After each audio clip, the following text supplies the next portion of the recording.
حضرت عائشہ صدیقہ رضی اللہ تعالیٰ عنہ فرماتی ہیں ایک عورت تھی اور اسے نبی پاک صلی اللہ تعالیٰ علیہ وسلم نے وہ کلمہ پڑھ کے مسلمان ہوئی، مدینہ طیبہ آ گئی تو حضور نے مسجد نبوی شریف میں اس کے لیے مکان، ایک سادہ سا کمرہ ساتھ مسجد کے بنوا دیا، وہیں رہنے لگی۔ اکثر وہ سیدہ طیبہ کے پاس آتی تو حضرت عائشہ صدیقہ رضی اللہ تعالیٰ عنہ فرماتی ہیں وہ بڑی باتیں سناتی اور آخر میں کہتی وہ ہار والا دن بھی بڑا عجیب دن تھا اور میرے رب کی قدرتوں کا دن تھا، وہ بھی بڑا عجیب دن تھا۔ سیدہ عائشہ صدیقہ رضی اللہ تعالیٰ عنہ ایک دن فرمانے لگی کہ تو ہار والے دن کا بڑا ذکر کرتی ہے، وہ کیا دن تھا؟ تو خاتون کہنے لگی اماں جی وہ دن تھا جب میرے رب پر بھروسہ اور مضبوط ہو گیا، جس دن میرا اپنے رب پر توکل اور بڑھا، میرے ایمان میں یقین میں اور پختگی آئی۔ کہنے لگی میں ایک گھر کی کنیز تھی، نوکرانی تھی، اس گھر میں ایک بچی تھی جس کے پاس سونے چاندی ہیرے جواہرات کا ہار تھا۔ اس زمانے میں نا چمڑے کے اوپر لوگ ہیرے جواہرات لگاتے تھے، کئی دفعہ سرخ رنگ کے چمڑے پہ لگائے جاتے تھے، وہ بچی پہنتی تھی تو کہتی ہوں بچی کے اس نے اتار کے رکھا یا اس سے گرا وہ ہار تو چیل اسے اٹھا کے لے گئی گوشت سمجھ کے اور میرے سامنے اٹھا کے لے گئی۔ گھر والوں نے مجھ سے پوچھا، یہ بخاری میں موجود ہے، گھر والوں نے پوچھا مجھ سے کہ وہ ہار کہاں ہے تو میں نے کہا چیل اٹھا کے لے گئی۔ گھر میں کچھ چوری ہو جائے تو سب سے پہلا الزام کس پہ لگتا ہے؟ ملازمین پہ۔ کہتے انہوں نے مجھے بڑا مارا،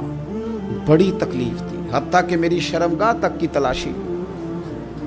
میری عزت اتنی خراب کی میں بتا نہیں سکتی۔ میں نے اپنی زندگی میں ایک واقعہ دیکھا،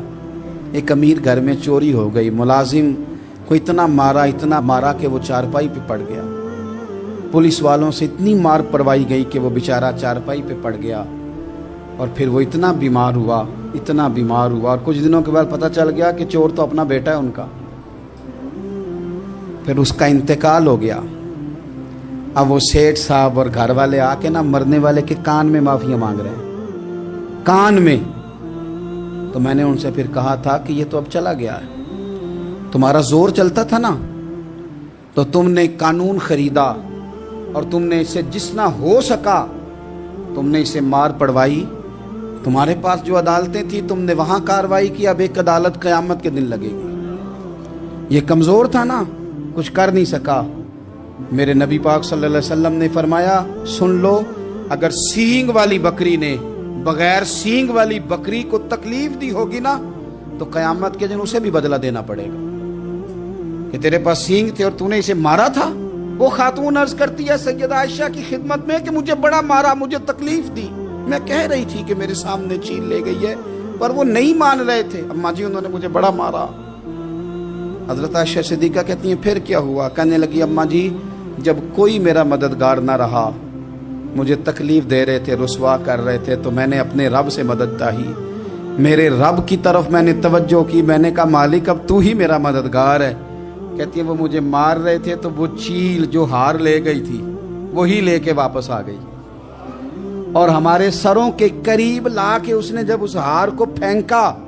وہ مجھے چھوڑ کے سائیڈ پہ ہوئے، وہ میری بے گناہی جان گئے، لیکن آپ کو بتاؤں اس دن سے میرا اپنے رب پر یقین اور بڑھ گیا۔ مجھے سمجھ آ گئی کہ جب انسان پورا ٹوٹ جاتا ہے اور جب کوئی چاروں جانب اس کا مددگار نہیں ہوتا تو رب تو ہوتا ہے نا، اللہ تو اس کا مددگار ہوتا ہے نا، وہ تو پھر اپنے اس بندے کی مدد کرتا ہے نا، پھر وہ تو توانائی دیتا ہے نا، وہ تنہا نہیں چھوڑتا، وہ تو آنسوؤں والوں کے آنسوؤں پہ بڑا کرم فرماتا ہے، وہ تو قسم پرسی میں آ جاتا ہے، اس کی رحمت بڑھ کے استقبال کر لیتی ہے۔